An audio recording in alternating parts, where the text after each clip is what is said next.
पूजनीय प्रातस्मृति।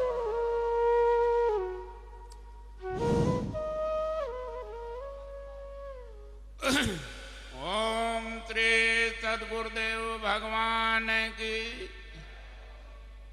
देखो भाई, कथा चल रही है।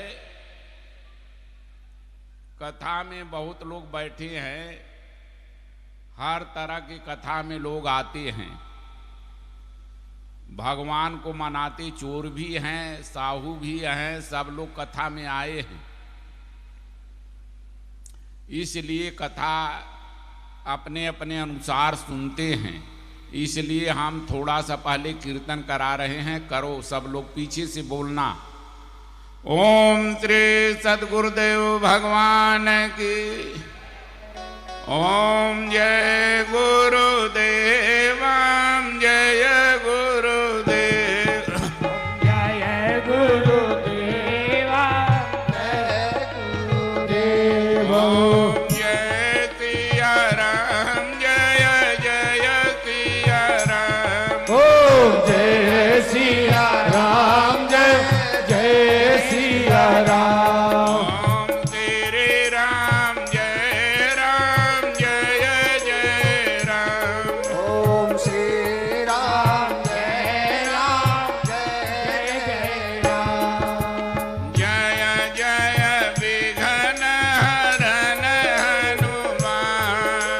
जय जय विघ्न हरण हनुमान। ओम जय गुरुदेव, जय गुरुदेव। ओम जय गुरुदेव, जय गुरुदेव। राम कथा सुंदर करता रे। राम कथा सुंदर करता है। संतय विहंग उड़ावन हारे। शंकर ध्यान उड़ावन हारे। ओम जय गुरुदेव, जय गुरुदेव। ओम जय गुरुदेव, जय गुरुदेव। ओम जय सिया राम, जय जय सिया राम। ओम जय सिया राम, जय जय सिया राम। ओम श्री राम, जय राम, जय जय राम। ओम श्री राम, जय राम, जय जय राम। ओ छहु रघुपत कथा प्रसंगा।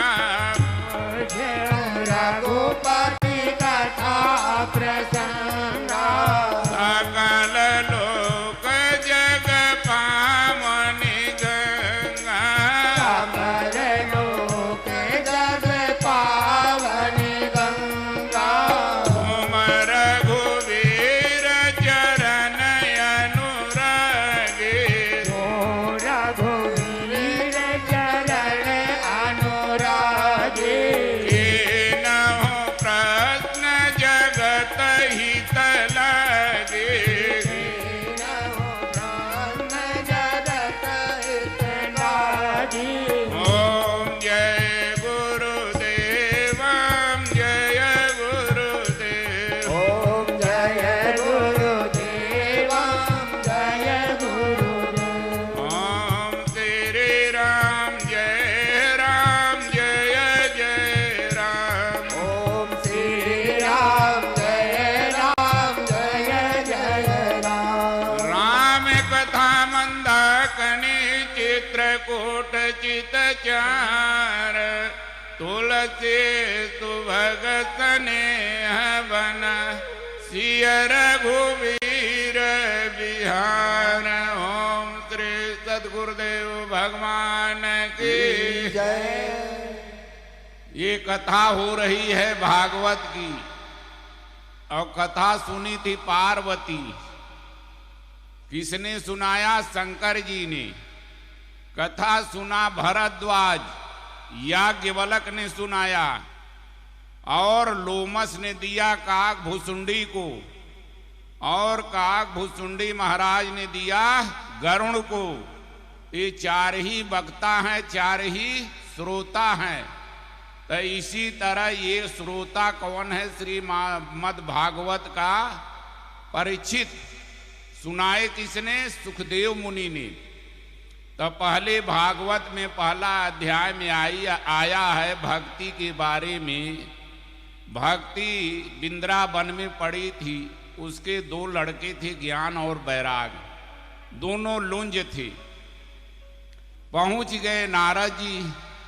नारद जी से पूछे भक्ति से, तुम कौन हो? तुम्हारे लड़के लुंज परे हो। तो भक्ति ने अपना परिचय दिया कि हम भक्ति हैं। फिर उसने बताया कि हम कर्नाटक और उधर जो थे तो ठीक थी, फिर मैंने आकर गुजरात में बूढ़ी पड़ गई, फिर इसके बाद हम आई वृंदावन में तो जवान हो गई, लेकिन हमारे दोनों लड़के लुंज हैं, इनका कोई अधिकारी नहीं है। तो इसी तरह ये भक्ति है। तो भक्ति अधिकतर कहाँ होती है वो देश बताए। कर्नाटक है और उधर एक और देश है, पता नहीं क्या नाम है, और गुजरात में आकर एकदम बूढ़ी हो गई। तो इसी तरह साधु का एक भाषा है कि ढोंगी को मालवा, और अरे वो मूरख को मालवा, ढोंगी को गुजरात, ज्ञानी के लिए पंजाब और ब्रह्म ज्ञानी के लिए काशी। तब जो साधु मूर्ख टाइप का है, गाजा पिए और अड़ा बड़ा बोले, गाली दे, वो मूर्ख है, वो मालवा में उसकी पूजा होगी। और गुजरात में ढोंगियों का मान सम्मान होता है। जितने ढोंग की रचना करोगे उतने अच्छे साधु बनोगे। और पंजाब में जाओगे तो वहाँ प्रश्न करेंगे, क्योंकि वहाँ ज्ञानी लोग रहते हैं, वो गुरु नानक का देश है, सब तुमसे प्रश्न करेंगे, अगर नहीं दोगे तो तुमको खड़िया साधु मानेंगे। और काशी में चले जाओ तो वहाँ ब्रह्मज्ञानी रहते हैं, इसलिए वो शंकर जी की नगरी है। तो इसी तरह भक्ति माने होता है मिलन, विभक्ति माने होता है अलगाव। हम प्रभु से अलग हैं इसलिए दुखी हैं, और जितने भक्ति हमारे अंतःकरण में आएगी ना उतने भगवान से मिलेंगी। भक्ति बहुत बड़ा एक प्रश्न है। भगवान राम ने दिया था सवरी को नवधा भक्ति। तो इसी तरह ये जो महापुराण है नहीं, श्रीमद् भागवत, ये परमहंस संहिता है। परमहंसों का इसमें जीवन है। ध्रुव का जीवन है, प्रहलाद का जीवन है, सुखदेव मुनि का जीवन है, नारद का जीवन है, दत्तात्रेय का जीवन है, ऋषभ देव का जीवन है, जड़ भरत का जीवन है, जो परमहंस जैसे अपनी जीवनी बिताए, पागल जैसे घूमे, उनको अंदर न छुआछूत न भेदभाव, कोई मजहब नहीं, अखंड एक रस घूमे, उन्हीं का ये जीवनी है महापुराण। इसमें सब महापुरुषों का जीवन आया है। तो इसलिए एक समय की बात है, एक बार यही परीक्षित के खानदान में एक राजा हुए। उन्होंने सुना कि हमारे जो दादा थे वो कथा सुने तो मुक्त हो गए, हम भी कथा सुनेंगे श्रीमद् भागवत की तो हम भी मुक्त हो जाएंगे। कथा सुनने लगे और कथा बड़े बड़े ज्ञानी महात्मा संत जन सबको बुलाकर सुने, लेकिन कथा से कोई शांति नहीं आई मन में, इंद्रियों में वैसे ही तनाव था, भले बुरे विचार उसी तरह उठ रहे थे, अशांत। तो जितने से सुने सबको जेल में डाल दिया। फिर इसके बाद राजगुरु से सुना, राजगुरु से सुनकर उनको भी जेल में डाल दिया। तो राजगुरु का जो लड़का था ना, वो बचपन से ही भागवत की कथा पेट में ही सुना था अपने पिता से।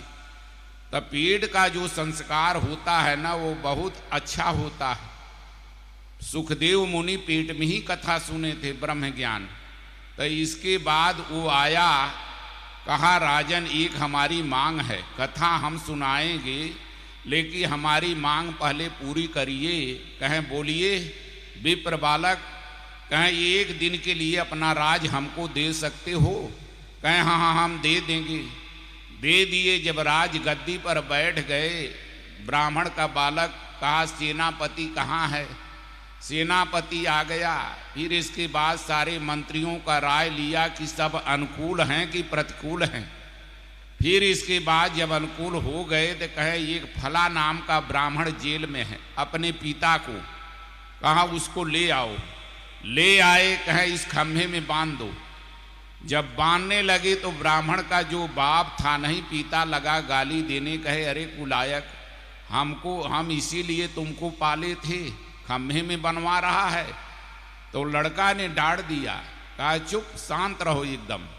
डर के मारे शांत हो गए। कहे भूतपूर्व जो राजा है ना, इनको इस खम्भे में बांध दो। बांध दिए।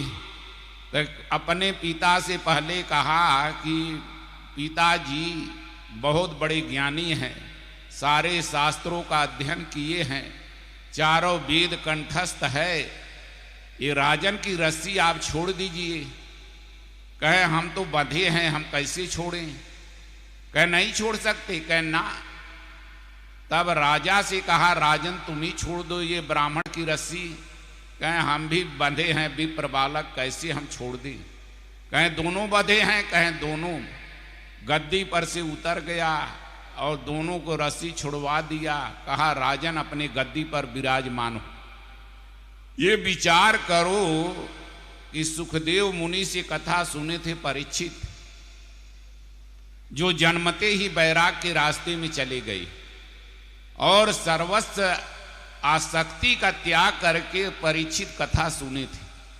और जैसे हमारे पिता हमसे बंधे हैं, रात दिना हमारे लिए सारी व्यवस्था भाग दौड़ कर करते हैं कि पुत्र मोह में, ये पुत्र मोह इतना घनिष्ठ है ना, जितने पिता बैठे हैं सब पुत्र मोह में भाग रहे।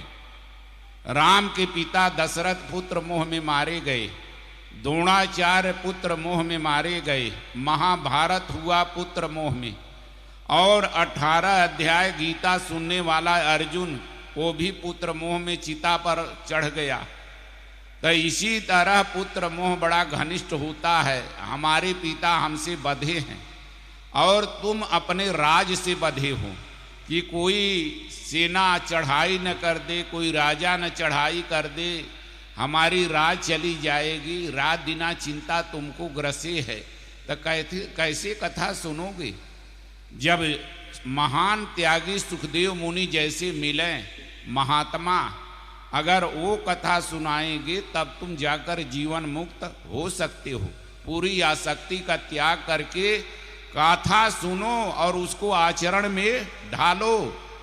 ये नहीं कि सुनत सुनत पत्थर भया, लिखत लिखत भाई ईट, और तुलसी कपट न छोड़िया रहा छीट के छीट।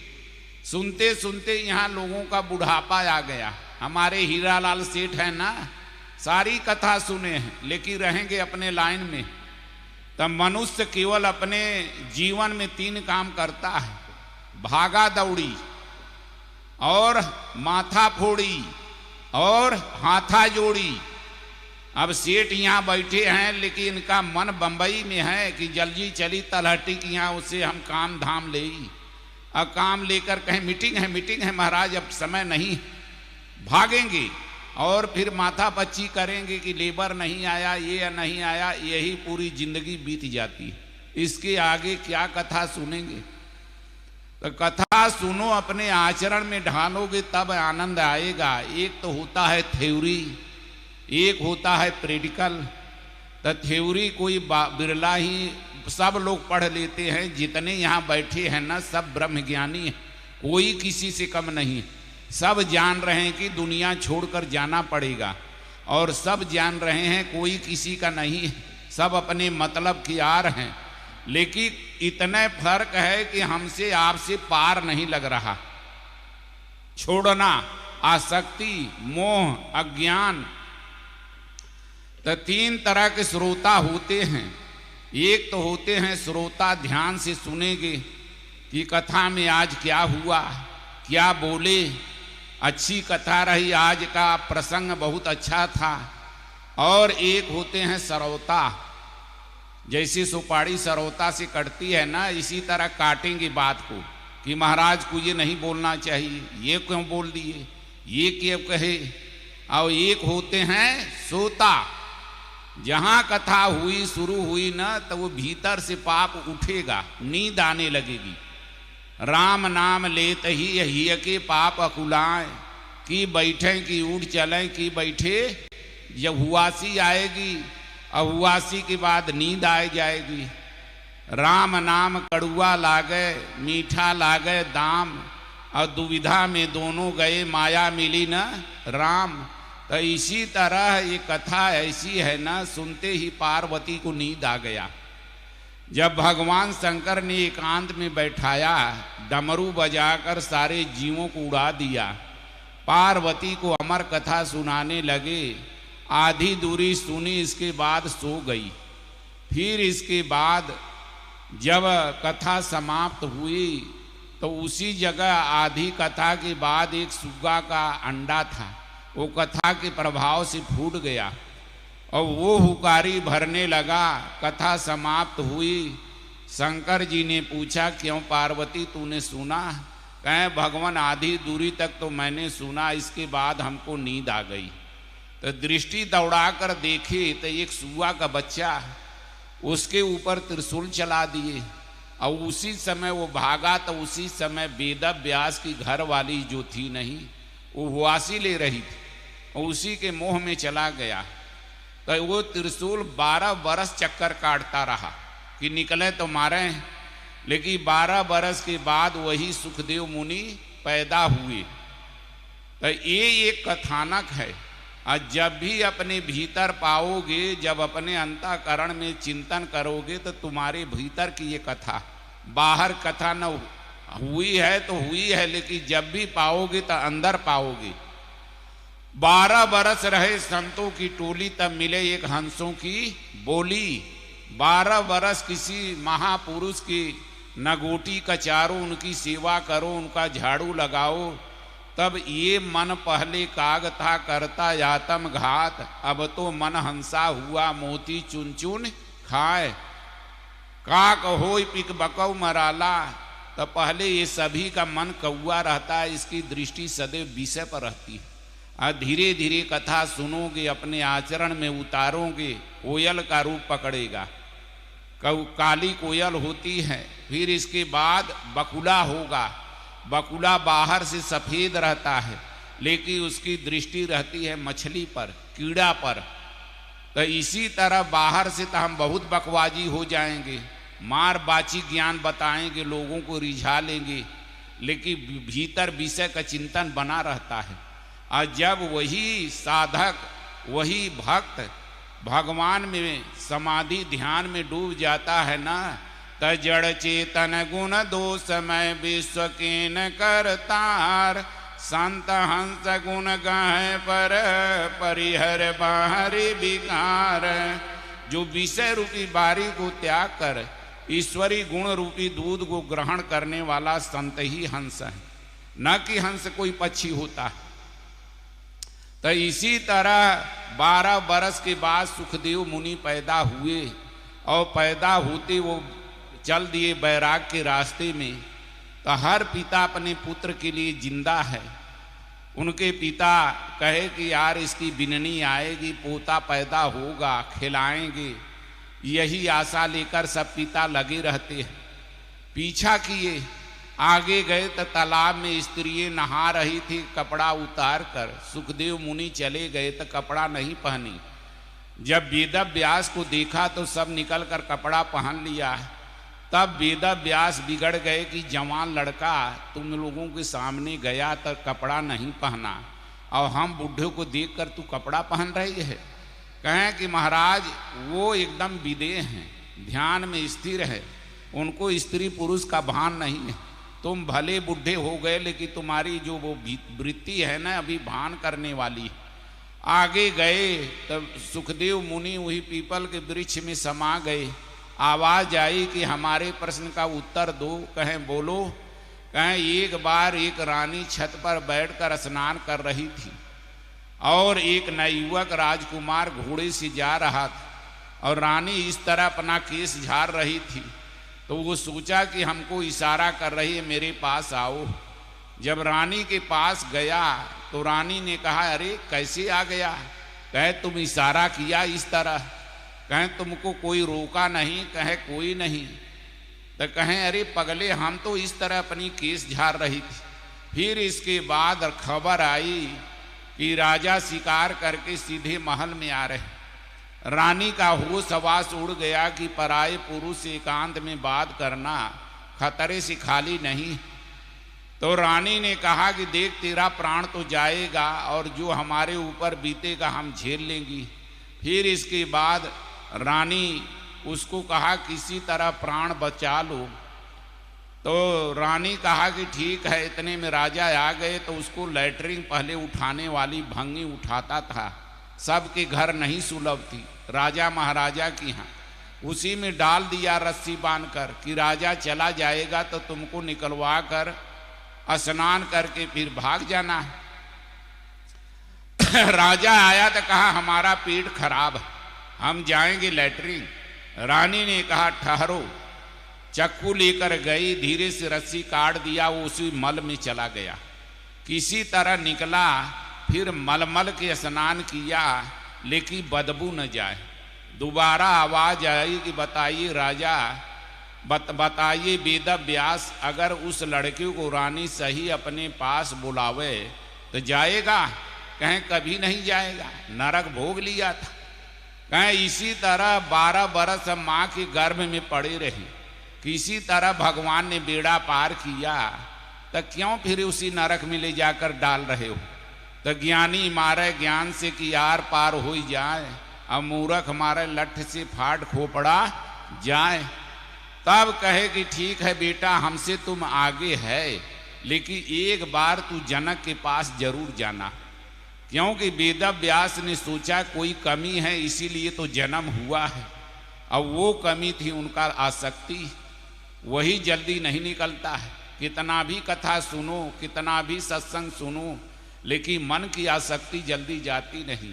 जहाँ आशा वही बासा, यही मन की तमाशा। तो इसलिए गिरस्त और विरक्त में कोई अंतर नहीं है। गिरस्त कोई वस्तु पाकर एकदम चुम्बक की तरह चपक जाता है, और विरक्त जो होता है उसको त्याग देता है। विचार करो इस परमात्मा के रास्ते पर कौन कौन चला है। राजा भरथरी, पूरणमल, गोपीचंद और भगवान बुद्ध, महावीर, तमाम तरह के बड़े बड़े राजा।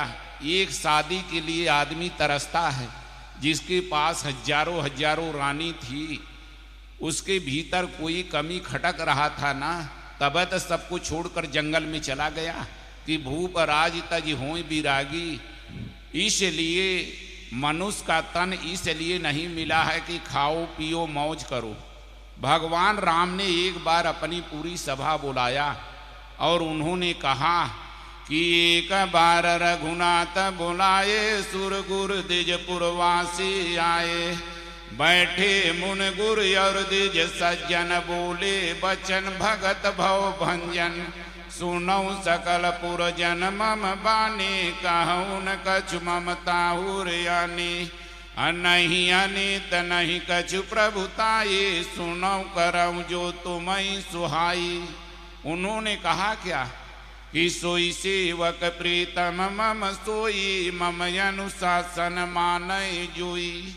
हमारा वही सेवक है, वही प्रीतम है, वही हितैषी है जो हमारे आदेश का पालन करे, अनुशासन का। उन्होंने कहा क्या कि बड़े भाग्य मानुष तन पावा, सुर दुर्लभ सत ग्रंथ निगावा। बड़े भाग्य से मनुष्य का तन मिला। 10,000 योनि का चक्कर काटने के बाद एक बार भगवान अवसर देते हैं कि सुर दुर्लभ, देवताओं को भी ये शरीर दुर्लभ है, कि साधन धाम मोक्ष कर द्वारा, पाइन जे परलोक संवारा। ये भोग भोगने को नहीं मिला है, ये साधन मिला है प्राप्ति के लिए, भगवान के तरफ चलने के लिए। जो न तरय भव सागर, नर समाज यस पाय। सोकृत निंदक मंदमते, आत्म हन गत जाय। जो परमात्मा का चिंतन नहीं करता, भजन करता नहीं है ना, वही आत्मा का हत्यारा है, वही कुकुर सुकुर भेड़ बकरी इसी योनियों में जाएगा। इसलिए भगवान राम ने कहा कि बड़े भाग्य से मनुष्य का तन मिला। रात में लाइट जलती है, लाइट का काम है प्रकाश देना। अब इसके नीचे जाए कसाई खाना खोलो या वेद का पाठ करो, ये कथा चल रही है, कोई लाइट मना करेगी? इसी तरह परमात्मा में लाइट दिया है कि कबहू की करी करुणा नर देही देतई सबिन हेत सनेही। 84 लाख योनि में से एक बार दिया है कि अंडज पिंडज स्वेदज उद्भज चारी खान जग जीव अपारा यव तजे पुण्य नहीं संसारा। 4 तरह की योनि है। अंडज जो अंडा देने वाली पक्षी हैं, पिंडज जो मनुष्य रूप में और चरपाया जानवर भेड़ बकरी ऊंट बिलार, और स्वेदज वृक्ष खड़ा है। उद्भज 4 दिना बरसात में कोई जीव पैदा होता है फिर मर जाता है, दूसरा जीव आ जाता है, यही 4 योनि है। और इसी में कहीं न कहीं हमारा तुम्हारा जन्म होता रहेगा अनादि काल से। इसलिए भजन करो, और भजन करने के लिए एक परमात्मा को पकड़ो। हम नहीं कह रहे हैं और न हमारे गुरु महाराज कह रहे हैं, भगवान कृष्ण ने कहा है तमेव शरणम गच्छ सर्व भावेन भारत। संपूर्ण भावों से अर्जुन मुझे देख। उन्हीं की वाणी महापुरुषों ने दोहराया, उन्हीं की वाणी मुसलमानों चुराया, जिसको कहते हैं कुरान, उन्हीं की वाणी चुराया ईसाइयों ने, जिसे कहते हैं बाइबिल। तो इसीलिए भगवान कृष्ण की वाणी है, उनकी कथा चल रही है। रास लीला बाल लीला तो खूब सुनोगे, लेकिन कि उन्होंने उपदेश जो दिया उसको तो पकड़ो। जब द्रौपदी के ऊपर संकट आया तो उसके 5 पति थे और 5 एक से एक धुरंधर थे, 5 बैठे थे और वहाँ एक भी स्त्री नहीं थी, एक राजा महाराजा थे, पितामह भीष्म जो अजय थे। दुर्योधन ने पूछा कि ये 1 अरब सेना खड़ी है, इसको कितने दिन में आप मार सकते हैं? तो पितामह ने कहा 3 दिन में, द्रोणाचार्य 1 महीना में, कृपाचार्य 2 महीना में। अब इतना गदगद हुआ कि हमारे पास ऐसे ऐसे योद्धा हैं कि 3 दिन में पूरी चौपट कर देंगे। फिर धीरे से पूछा कि उधर भी कोई है? तब पितामह ने बताया कि पल भांजत अर्जुन हतो छुओ न दूजो बाण, पलक गिरी इतने में पूरी अर्जुन सेना चौपट कर देगा। और उसी की धर्म पत्नी वही जीत के ले आया था, मछली का आंख भेदा था, और उसी के सामने ये सब हो रहा था। अब 10,000 हाथी का बल था दुशासन के भुजाओं में, वो खींच रहा था और सारी सभा वहां बैठकर देख रही थी। कोई बोला? फिर इसके बाद अगर 10,000 हाथी तुम्हारे गांव में घुस जाएं, कुछ बचेगा? इतना बड़ा बलवान आदमी खींच रहा था। जब सबसे रोकर खाली हो गई तो द्रौपदी स्वयं लड़ गई। औरत की जात कितना लड़ेगी? फिर इसके बाद हाथ जोड़कर हे कृष्ण हे गोविंद लगी पुकारने। तो सारी बीच नारी है कि नारी बीच सारी है। 10,000 हाथी का बल था दुशासन के भुजाओं में। खींचते खींचते गिर गया और मोहे से गाज गिरने लगा। किसने बचाया? वही एक परमात्मा। एक समय की बात, एक बार एक आदमी आया था, कलेक्टर, क्या नाम शर्मा था, अमित शर्मा, उसके साथ एक आई थी डॉक्टराइन, वो भी थी सुतार। तो उसको मैंने भजन किसका करे किताब दिया तो पढ़ के आई, कहे महाराज तुम्हारे गुरु महाराज तो एक भगवान बता रहे हैं, हम तो गृहस्थी हैं, हमारे पास तमाम देवी देवता हैं, सब नाराज हो जाएंगे। हम कहा अच्छा ये बता तुम्हारे एक ही पति है ना? कहे हाँ। हम कहा द्रौपदी के कितने पति रहे? कहे 5। हम कहा वो गीता बताने वाला गृहस्थ था कि विरक्त? भगवान कृष्ण? कहे वो तो 1600 कितनी रानी रखे थे। हम कहा सुनने वाला कौन था? वो भी तो गृहस्थ था। अर्जुन? दोनों विरक्त थे। तो इसी तरह आदमी टालता रहता है, भयभीत है कि ये नाराज हो जाएंगे, ये नाराज हो जाएंगे। कोई नहीं नाराज हो जा, मनुष्य से बड़ा कोई नहीं है। इसलिए भगवान राम ने कहा तुमसे बड़ा कोई नहीं है। भगवान कृष्ण 17वें अध्याय में कहा अर्जुन जो मुझे छोड़कर अन्य देवी देवता का उपासना करता है ना, उसे मुझे कृष्ण करता, वो भी असुर है, उसको असुर जान। इतनी बड़ी बात किया, लेकिन केही समझाऊं सारा जग अंधा, एक दुई होते तिन्हें समझाई, सब ही बुलाने पेट की धंधा। सबको चाहिए रोजी रोटी, अज्ञान ध्यान के कोई का मतलब नहीं है, तो सबको रोजी रोटी चाहिए कि या प्रभु कृपा करऊं यही भांति, या वही नोट जुड़ाऊं छाती। हीरालाल के हर गए, ये केवल पैसा के लिए सब भाग रहे, तो इसलिए ज्ञान ध्यान किसी की जरूरत नहीं है। भगवान समझाने लगे अर्जुन को, एड़ी से लेकर चोटी तक पसीना ये कर दिया, लेकिन अर्जुन नहीं समझ रहा था।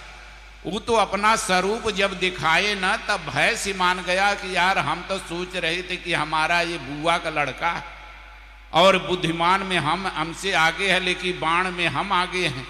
जब आदि न अंत न मध्य देखा तो लगा रोने की, आप सौम्य रूप में आइए, जो कहेंगे सब करेंगे। भय से मान गया। तब इसी तरह भय बिन हो न प्रीत, बिनय न मानत जलद जड़ गए 3 दिन बीत, बोले राम सकोप तब भय बिन हो न प्रीत। बिना भय का किसी से लगाव नहीं होता है, और भय जब होगा तभी भगवान का भजन आदमी करता है, उनको याद करता है। तो इसलिए भजन एक परमात्मा का करो, वो तुम्हारे हृदय में है कि यस प्रभु हृदय छत विकारी, सकल जीव जग दीन दुखारी।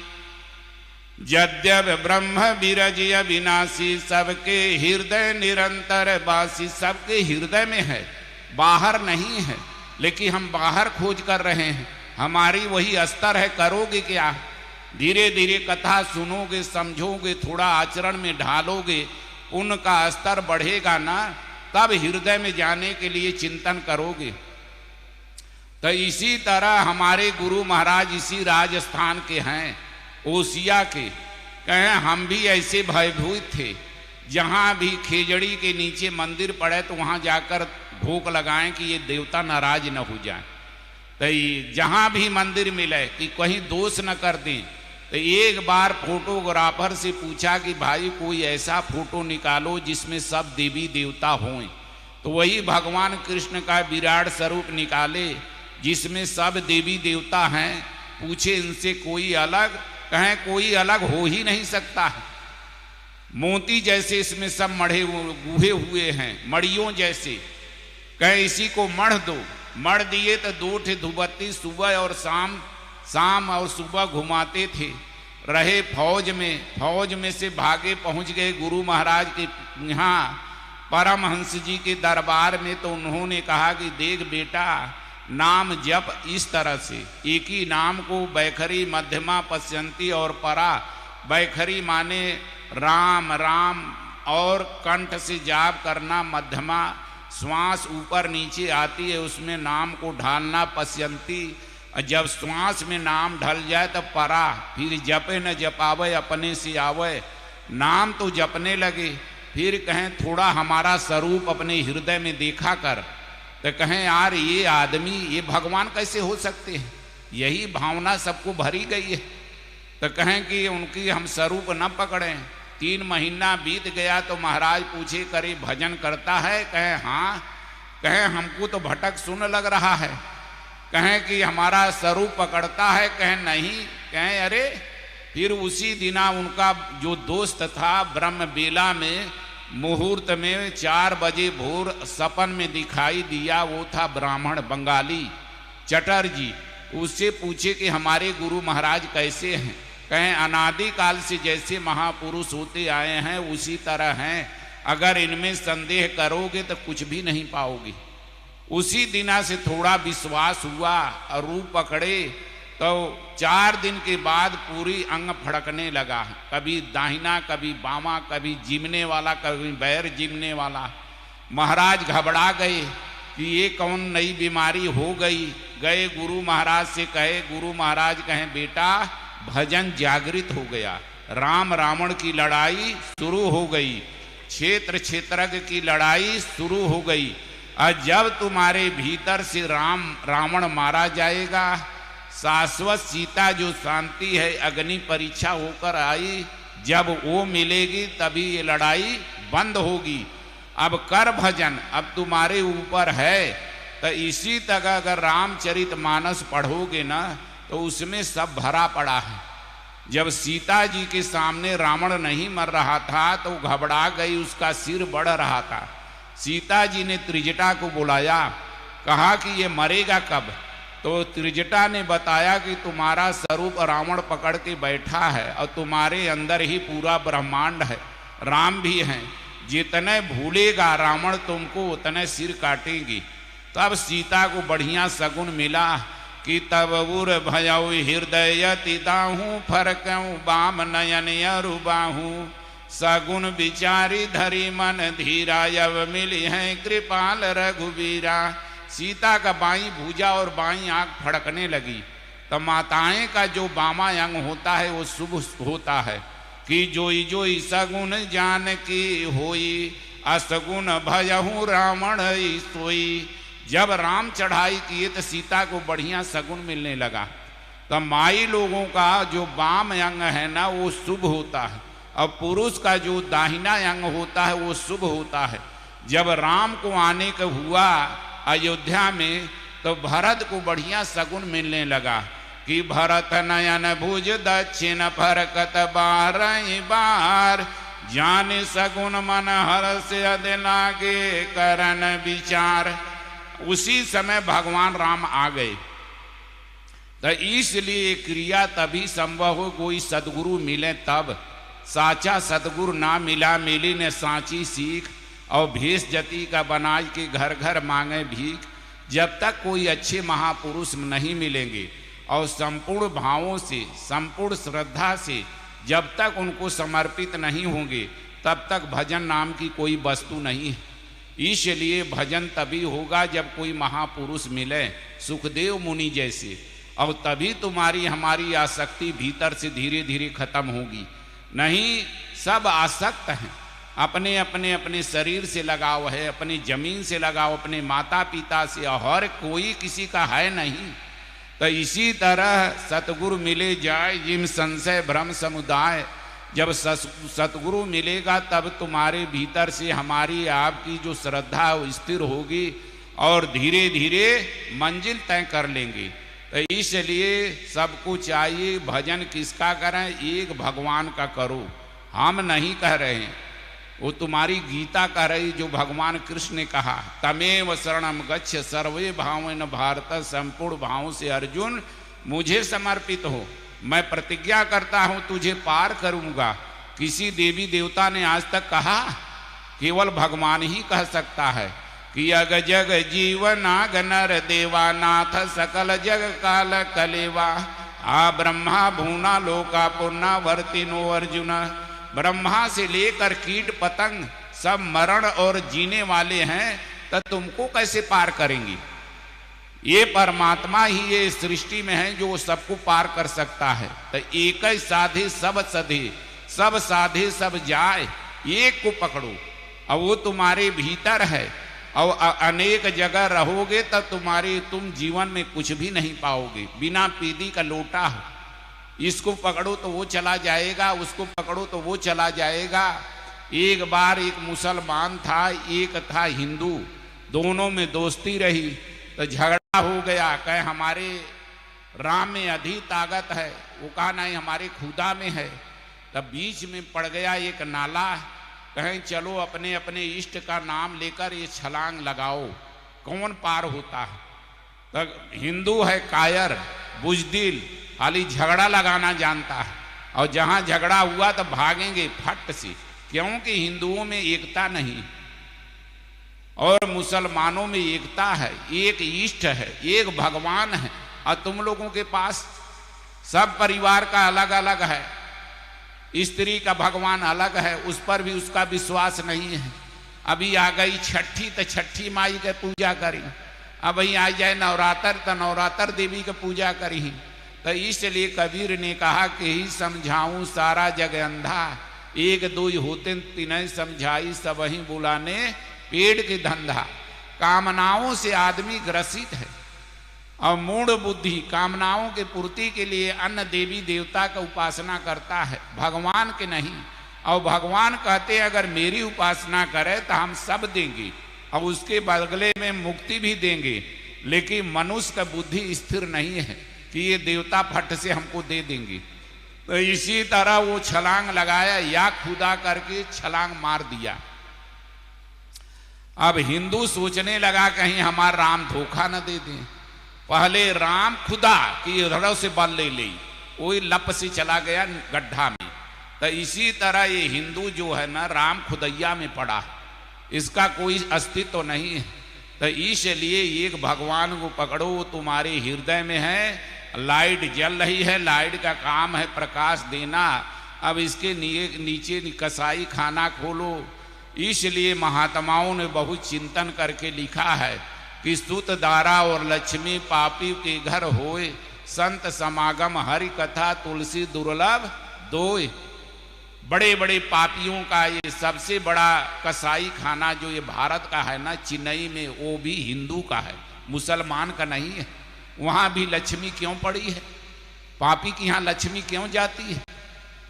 लेकिन संत समागम हरि कथा, हरि की कथा किसी बिरले के घर में होती है। ये ईटा बालू पत्थर का घर नहीं, हमारा आपका हृदय ही घर है। जब हृदय में श्रद्धा रहेगी, भाव रहेगा, प्रेम रहेगा, तब कथा सुनोगे, समझोगे, चिंतन करोगे, शास्त्रों का अध्ययन करोगे। और नहीं तो कहें महाराज बहुत बढ़िया कथा सुनाए, अच्छी रही, कहे काहो सुने, कहें हाँ बहुत अच्छी रही। तो इसी तरह एक जगह कथा हो रही थी, हीरालाल जैसे सेठ कथा करा रहे थे, वो रही राम कथा। तो 9 दिना कथा चली। तो व्यास ने पूछा कि भाई कथा कैसी रही?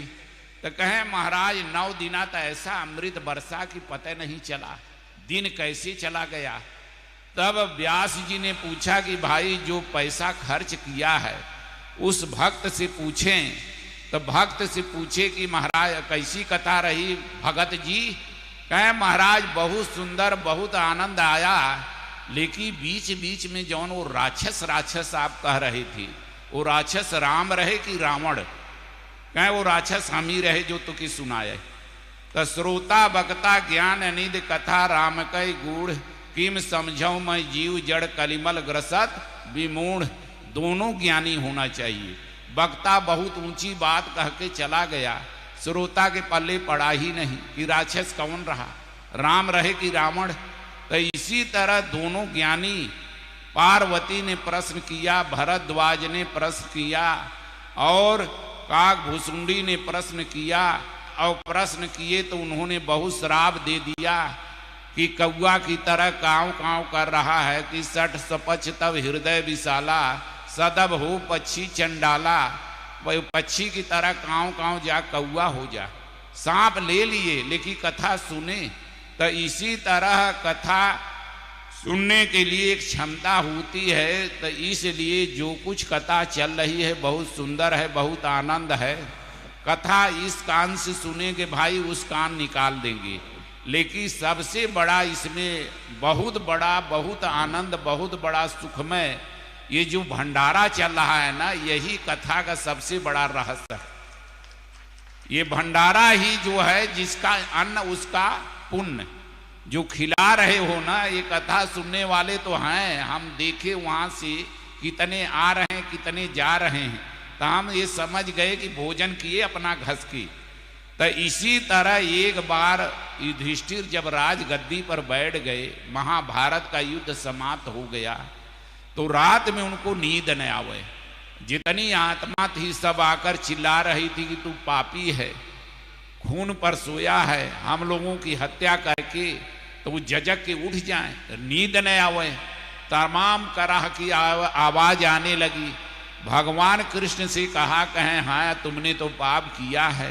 कहें अरे एक तरफ तो उपदेश देकर तुम सबको मरवा दिए, और एक तरफ कह रहे हैं पाप किए हो। कहें जैसा समय आता है वैसा मैं करा लेता हूँ। कहें ये कैसे कटेगा? कहें तुम अब करो भंडारा, एकदम निर्भय होकर भंडारा चलने दो। और कहें कब तक चलेगा? कहें चलने दो। भंडारा शुरू हो गया, सब लगे खाने और खाते रहें, आते रहें। तो वो कहे, भगवान कृष्ण ने कहा कि कथा तभी वो होगी पूरा जब आकाश में घंटा बजे। कोई सबसे सर्वश्रेष्ठ महात्मा भोजन करेगा तभी आकाश में घंटा बजेगा। तो उस समय के जितने महात्मा थे ना, सब आ गए। देवल, नारद, व्यास, दुर्वासा, गर्ग, सांडिल, छोटी छोटी के महात्मा आकर भोजन कर लिए, लेकिन आकाश में घंटा नहीं बजा। तब फिर इसके बाद आकाश में घंटा नहीं बजा, तब कहे कि क्यों भाई? कहें एक महात्मा रह गए। कहें कौन? कहें वो हैं सूपा भगत। कहें वो कैसे आएंगे? कहें वो काशी में रहते हैं। फिर भेजा गया भीम को। भीम रथ लेकर गए तो गंगा के किनारे सबसे पूछे कि भाई वो सूपा भगत कहाँ रहते हैं? तो जितने गंगा के भगत कहें, अरे वो तो भंगी है, तुम राजा महाराजा युवराज, उसको क्या करोगे? तो अर्जुन भीम को सुनते ही श्रद्धा खत्म। कहें यार ये तो नीच जात का है। लेकिन कहीं पा गए, गली में बैठे थे, अपना माला घुमा रहे थे। कहें चलो, कहें कहाँ? कहें हस्तिनापुर में तुम्हारा बुलाव। कहें भाई हमारा बहुत नीच जात है, वो राजा महाराजा का मामला है, हम कहाँ जाएंगे?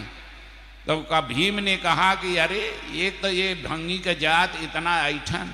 तो इसी तरह कहावत है कि ठाकुर भगत न मूसर धनुही, टूट जाए नवे न कबही। एक तो तितलौकी, दूसरे नीबी चढ़ गई। भीम महान बलवान और दूसरे ठाकुर छत्री। तो इसी तरह अर्जुन रथ खाली आ गई, सब इंतजारी में खड़े थे। भगवान से पूछा गया, कहें किसको भेजा गया? कहें भीम को। कहें उसको क्यों भेज दिए? वो तो स्वयं अपने अकड़न में रहता है। फिर अर्जुन को भेजा गया। अर्जुन गया तो वो भी घूमते घूमते गलियों में पा गया। सादर दंडवत किया, गोदी में उठाकर रथ में बैठाया।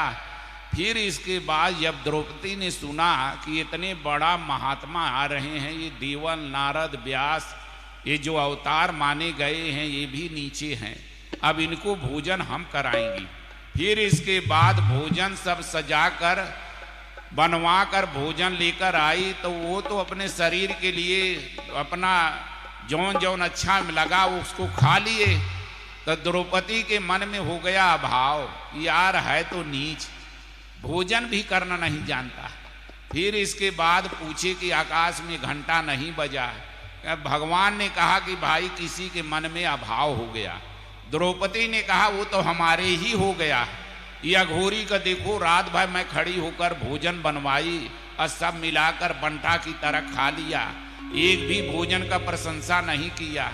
तब भगवान ने कहा, अरे द्रौपदी, तुम्हारी भोजन की प्रशंसा करने वाले ये सब बैठे हैं, बड़े बड़े सेठ लोग, बड़े बड़े राजा महाराजा, ये बताएंगे कि सांगरी की सब्जी कैसी थी, तो ये पनीर की सब्जी कैसी थी। ये सब रस लेने वाले हैं, ये तो निरस हो चुके हैं। कि जीति पवन मन गो निरस करे मुनि ध्यान कबहू क पावही। इंद्रियों को निरस कर चुके हैं, जल्दी अभाव निकालो। और जहां अभाव निकाल कर भोजन बनाया, भोजन जीवित आकाश में घंटा बज गया। तो इसलिए जात पात पूछे नहीं कोई, हरि का भजय सो हरि कर होई। ये भंडारा जो चल रहा है ना, यही सबसे सर्वोपरि है।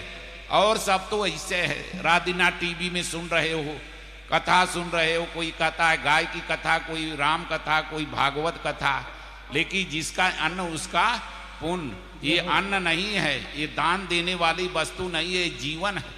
अन्न न खाओ तो कोई रहेगा? अन्न एक दिना न मिले तो कोई जिंदा रहेगा? इसलिए जिसका अन्न उसका पुण्य, ये भंडारा ही सर्वोपरि है। और जितने खिलाओगे उतने तुम्हारा बढ़ेगा। ओम श्री